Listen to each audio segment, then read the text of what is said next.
Yeah, I'm just in the lavender field, actually. Oh, that's Yeah, great. yeah, but in the back field behind the house. We've just been to Gordon this afternoon exploring, and I just got back. I really appreciate you being here and showing us how pretty it is with the lavender. It's a beautiful time of the night, too. Yeah, Oh, absolutely. When you guys come next year, it's going to be in the middle of lavender season and sunflower season, so you should be able to get the best of both. this is Harrison. He is the host of Perigord Retreats, and we wanted to ask him a little bit about Perigord for those who are not familiar with your wonderful retreat. And what's special about Perigord for those who are thinking about coming to visit? Where A shall I lot of parts. start? A lot of So parts. many, so many things to talk about. I would say what makes us special is we've got such a wealth of incredible places to visit. So depending on what time of year you come and what you like to paint, I've got a list of about 70, 75 places that we can go to. You've got poppies, lavender, sunflowers. If you like your flowers, you've got wisteria at the start of the season.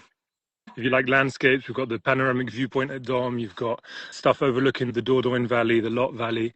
And so, for example, last week with our last group, quite often on the shoulder seasons, you get the fog that lifts off the river.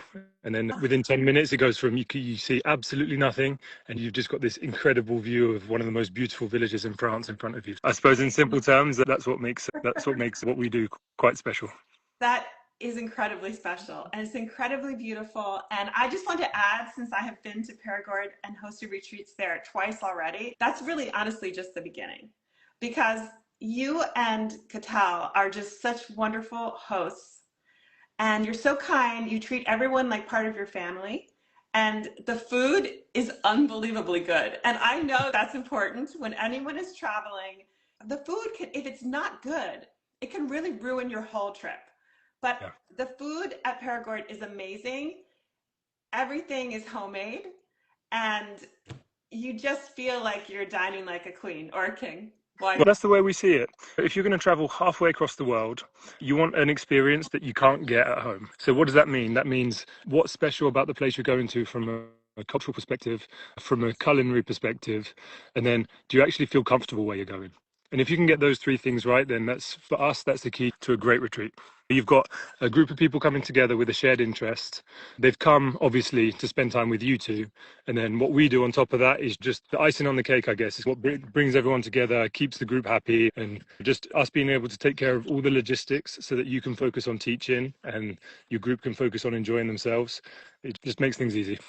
Yes, thank you so much. And in fact, that's why I keep coming back because I feel so happy and taken care of while I'm there. And every time the group just really gels and people become lifelong friends.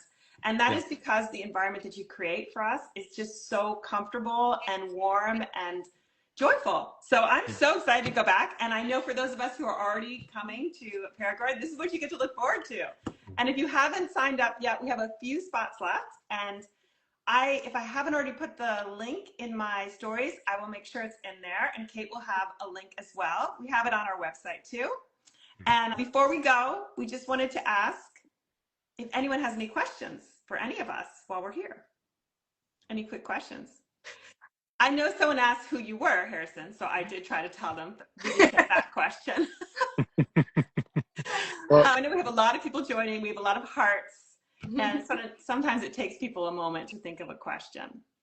sure, I'm just looking through. I haven't seen if there's any. Oh, I can see some familiar names coming up. Yes, That's cool.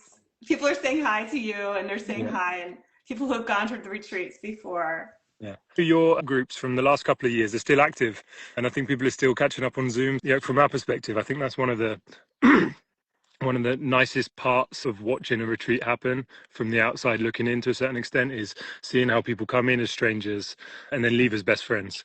Last year we had two ladies that had never met each other before. One was from Australia, one was from Michigan, and they came in as strangers and they left as best friends. And they'd already, during that 10 days, they'd already planned to travel all the way across the world to see each other. And I think that's not something that happens every day. It's only under the right conditions. And that's what we try and do. And it happens naturally. And I totally agree. That's so beautiful. I feel that's what happened with some of the guests in our retreat too. We had people from different areas of the world and they reconnected. And sometimes they even did art shows together or they did workshops together afterwards that they yeah, built. So yeah. anything can happen. And that's the beauty of going on an adventure.